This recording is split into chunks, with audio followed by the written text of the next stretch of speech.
Joining me now is Democratic Congressman from Maryland, Anthony Brown. Congressman, thank you very much for joining us, sir. I want to start by getting. Thank you. I want to start by getting, sir, your perspective. I know as a Democrat, and my colleague Mike Vicaire was reporting, the Democrats view the president's wall as immoral.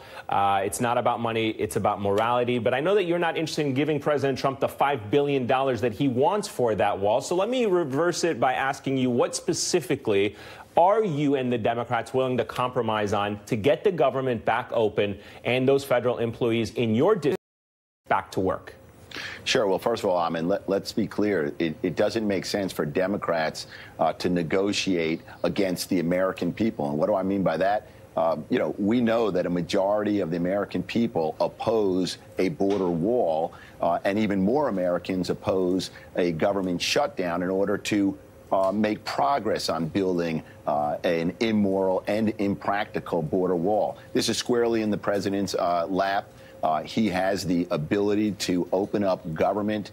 We sent him a bipartisan bill. The Senate sent it over to the House. And then what happened is President Trump got in the room with Speaker Ryan. He put him in a full Nelson, body slammed him down to the mat. The Freedom Caucus piled on. Paul Ryan cried uncle. And next thing you know, we've got $5.7 billion in a measure going back to the Senate for a border wall, which nobody wants. So let me ask you this, though. The president and Republicans and certainly his allies are making the point that, look, the president campaigned on this issue. He has the mandate from the people that elected him. And so he's coming at this from that position, which is this is something the American people voted on because it was a signature issue of his campaign. You're saying the American people now don't want that wall. Yeah, what he campaigned on was that Mexico would pay for the wall. He had rallying cries and chants during his campaign speeches where Americans that supported him understood that he would have Mexico pay for the wall. He's not even talking to Mexico about the wall. So when you ask Americans, do you want America to pay for a wall, a majority of Americans say no, absolutely not. Let me ask you, sir, about the last government shutdown we had back in 2013. It was the third longest shutdown in the history of the United States, lasting a total of 16 days, $2.6 billion lost in economic output, 850,000 federal employees furloughed per day, or roughly 40% of the entire civilian workforce, $2 billion in salaries paid to workers. Total compensation costs, including benefits, are in the range of something like $2.5 billion. You had 0.3 reduction in real GDP growth because of the reduction in hours worked by federal employees. How is this year's shutdown different? Do you think that it could last long enough so that it could actually reach those staggering numbers that we were just talking about? Look, as Senator Corker said, this is a contrived fight that is being waged by President Trump. If he allows it to go into the new year, we are going to see, I believe, similar economic and personal financial harm to not only federal government employees who may get retroactive pay, although under a Trump administration I'd question that, but federal contractors who will not be on the job and they are not going to get paid. Yesterday I was in the dry cleaners, and my dry cleaner told me that volume is down.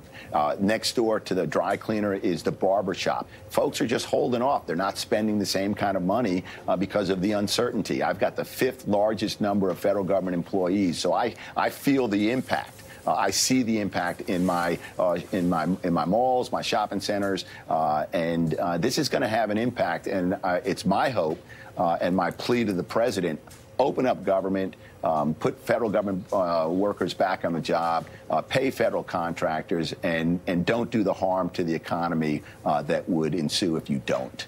Congressman, I got to ask you before I let you go. I know that considering that you're on the Armed Services Committee, what is your take on the president's decision to withdraw from Syria? Is it a good or bad move, given the fact that when he went in there in the first place, he did not have congressional authorization? A lot of people felt that was an unnecessary move for the U.S. to get involved in, an unnecessary war for the U.S. to get involved in. How do you see it now?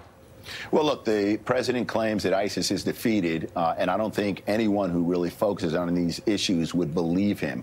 That's why Envoy McGurk quit early. That's why Secretary Mattis resigned, which is a rebuke of the president's worldview and his position in Syria.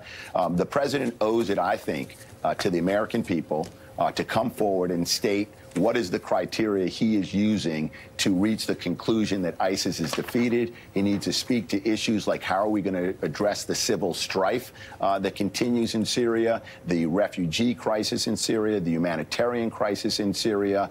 So there are a lot of unanswered questions. So regardless of whether you agree with his decision or not, the process stinks. And the result is not necessarily the right one, and we need to have questions answered to make a better determination about the president's decision. All right, Congressman Anthony Brown from Washington, D.C. Congressman, thank you so much. Happy holidays to you and your family, sir. Happy holidays.